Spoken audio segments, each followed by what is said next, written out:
Olá, a TV Franchising vai conversar agora com Tomás Craque, da Jani King. Tomás, bem-vindo à TV Franchising, tudo bom? Tudo bom, Carlos? Eu queria começar com uma história. É Craque ou é Chirac? O certo é Sirhak.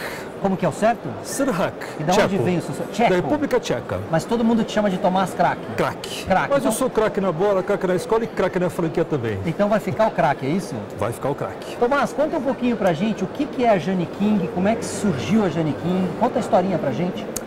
A Jani King é uma franquia de origem norte-americana que opera no segmento de serviço de limpeza e conservação. Ela é a pioneira nesse segmento e ela é também a maior do mundo. São cerca de 3 mil franqueados operando em 20 países do mundo. Qualquer trabalho de limpeza ou trabalhos específicos? Pode ser também para hospital, pode atender uma festa, um evento, uma organização? Ou tem algum nicho? A gente trabalha bastante com escritórios, com condomínios, escolas, hospitais, hotéis, indústrias.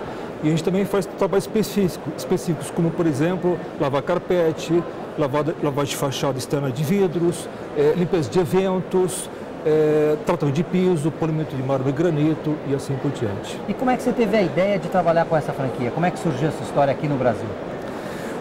Olha, a história aqui é interessante. Na época que eu dirigia o Lloyds Bank, era de Private Bank, que era grandes fortunas, isso na década de 80, eu comecei a buscar negócios para os meus clientes que eram ricos e milionários. Então, além de investir no mercado financeiro, eu procurei outras opções, imóveis, e aí surgiu franquias.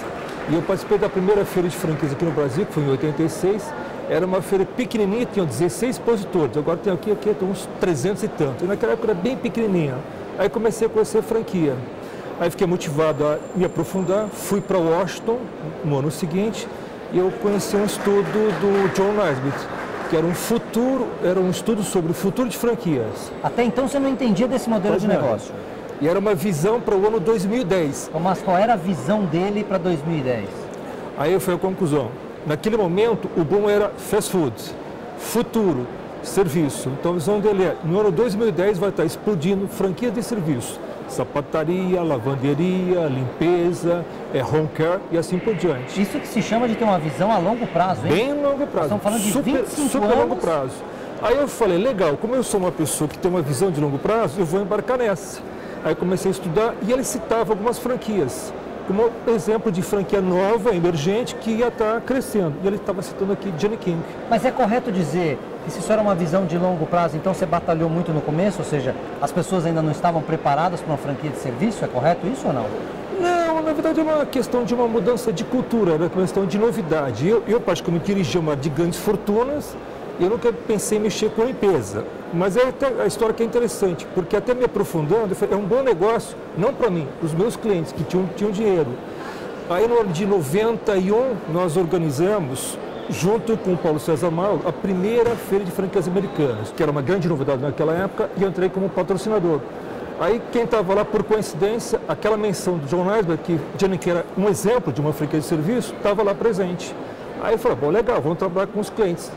Só que nenhum cliente, nenhum investidor se interessou. Por quê? Porque limpeza não tem aquele glamour.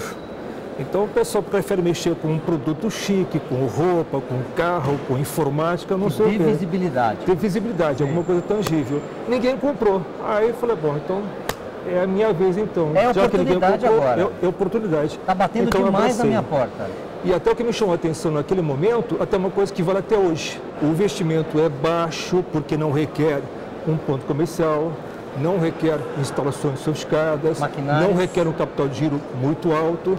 E uma outra coisa que é super interessante é que o faturamento é estável. Então você fecha um contrato com um cliente para ficar limpando todo dia.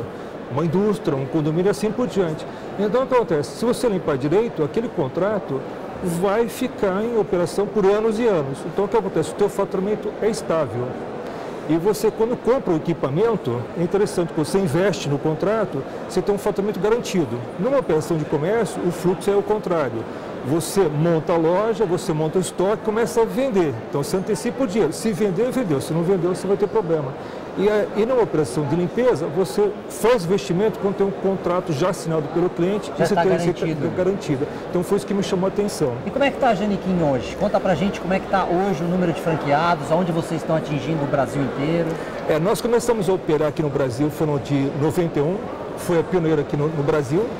E nós crescemos, temos hoje uma operação com 62 franqueados, nós operamos em cerca de 16 estados, a gente opera de Porto Alegre até Manaus, nas principais capitais. Nós temos hoje um franqueado com um faturamento médio de mais ou menos R$120 mil, que é um faturamento bastante expressivo, porque até o investimento para você operar a franquia é baixo, uns 60, 70 mil você conseguiu operar. Então, se você olhar em termos relativos, até uma franquia que permite você faturar bastante, com investimento baixo, exatamente porque você não tem instalações, não tem estoque, não tem ponto comercial, né? E até só para poder citar, eu tenho franqueados que faturam 300, 400, 500 e um maior franqueado fatura 700 mil por mês. 700 mil por mês. Tendo investido somente 50, 60 mil reais. Porque como é serviço, então você começa a operar e tem um crescimento orgânico do cliente, o cliente cresce, indica, e aí vai indo. É uma bola de neve e isso é interessante. Então, com pouco capital, você consegue ter um negócio interessante. Aí vem aquela questão, para eu poder operar um negócio na área de serviços de limpeza e conservação, aí você tem que ter um perfil adequado. Então, a primeira coisa que é fundamental é, como a operação é serviço, você está envolvendo com pessoas o tempo todo. É o cliente... Tem que gostar de gente. Tem que gostar de gente. Você está no cliente, tem lá desde o boy até o presidente, a tua equipe tem o faxineiro, tem o supervisor. Então, é só pessoas. Então, tem que ter a cultura de servir o cliente, tem que ter a cultura de gostar de pessoas, saber resolver conflitos, motivar pessoas e assim por diante. Então, gostar de gente é a questão que... Se não gostar de gente, não é por aí. Se não gostar, não adianta. Pode esquecer. Gente é o quê? 90% do negócio. 90% do negócio. Aí tem alguns detalhes que são fundamentais. Aí, como você envolve bastante pessoas, tudo aquilo que envolve a área trabalhista, que é a gestão de recursos humanos, folha de pagamento, administração de pessoal, uma boa gestão das provisões, que é a provisão para 13º, férias e as verbas decisórias, é um fator crítico na gestão financeira, porque se você não guardar aquelas provisões, quando você tiver que mandar embora o funcionário, se não tiver poupança, aí o franqueado vai ter problema. Né? Tomás, como é que você vê o mercado de franquias no Brasil hoje? Fala um pouquinho para a gente do que você está achando da feira e do próprio mercado. Olha, o mercado está muito... até pelo próprio crescimento da economia brasileira, está bacana. Eu vejo uma expansão muito forte em todos os setores. Até pelos próprios clientes, praticamente todos os clientes que eu tenho, são 1.200, está todo mundo crescendo. Aí você vê reflexo das franquias, todos os segmentos estão praticamente crescendo. No meu setor em particular, que é a terceiração, está passando por um crescimento bastante grande, sem contar que nós temos várias áreas, como hospitais, que a terceiração nem começou, escolas que estão começando, condomínios estão no estágio inicial. Então, existe um crescimento na área de serviços, terceirização, não só pelo crescimento da própria economia, mas também pelo fato de que muitos segmentos estão começando a praticar a terceirização. Então, as pessoas já sabem, o público brasileiro já sabe mais o que é esse modelo de negócio? Já conhece, quando você vai conversar com um possível franqueado, por exemplo, já entende, já tem essa maturidade no mercado, você está achando? De uma forma geral, não. Aquelas pessoas que já estão ligadas a empresas, que estão ligadas a um RH, ligadas a serviços, já tem essa cultura. Mas se a gente pegar e olhar o grande público, ainda não é uma operação que... Tem um trabalho a fazer, Tem um trabalho que a fazer. Até exatamente por conta disso, como uma coisa um pouco específica, a gente até quando procura o perfil de franqueado que é importante, a gente também busca algum franqueado, não por essa limpeza, isso não é fundamental, mas que já tem um pouco de cultura de pessoas, cultura de serviços, cultura de terceirização, que facilita bastante esse processo. Né? Tomás, muito obrigado pelo seu tempo, obrigado pelas histórias que você contou aqui no TV Franchising. Tá bom, até uma próxima. Obrigado.